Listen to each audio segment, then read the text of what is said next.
आता एक मोठी बातमी आहे। मुंबईमध्ये मागच्या काही दिवसांपासून मुसळधार पाऊस कोसळत होता। मुसळधार पाऊस आणि जंगलातील हिरवळीचा आनंद घेण्यासाठी अनेक पर्यटक मुंबईच्या बोरिवलीमधल्या संजय गांधी राष्ट्रीय उद्यानामध्ये जात होते।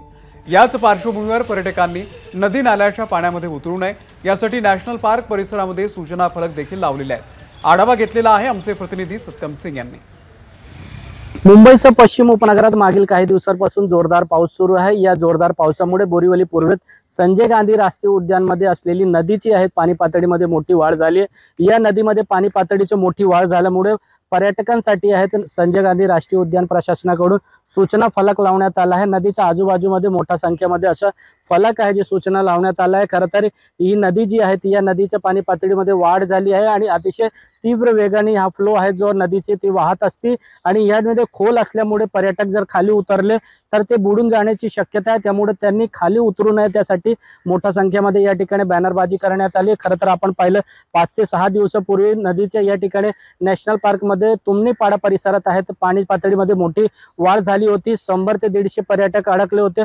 संजय गांधी राष्ट्रीय उद्यान प्रशासनाच्या माध्यमातून त्यांना सुखरूप बाहेर काढले गेले होते। त्यानंतर या नदीमध्ये आपण पाहिलं तर जी नदी जी आहे संजय गांधी राष्ट्रीय उद्यानच्या आतमधले ही तुळशी तलावाशी जोडलेली आहे। तुळशी तलाव ओव्हरफ्लो झालाय त्यामुळे तुळशी तलावामधून मगर जी आहेत या नदीमध्ये येण्याची शक्यता आहे आणि पर्यटक जर खाली उतरले त्यांच्या जीवाला त्या ठिकाणी जीवितहानी आहे धोका निर्माण होऊ शकते। त्यामुळे पर्यटकांची सुरक्षेसाठी आहेत संजय गांधी राष्ट्रीय उद्यानमध्ये आहेत ठिकठिकाणी असा फलक पाहायला मिळत आहेत। खरं तर शनिवारी आणि रविवारी संजय गांधी राष्ट्रीय उद्यानमध्ये बोरिवलीच्या या ठिकाणी पर्यटकांची मोठी गर्दी असतात आणि पर्यटक खाली उतरू नये त्यासाठी देखील पर्यटकांसाठी आहेत या ठिकाणी ठिकठिकाणी आपल्याला संजय गांधी राष्ट्रीय उद्यानमध्ये सूचना फलक आहे पाहायला मिळत आहेत।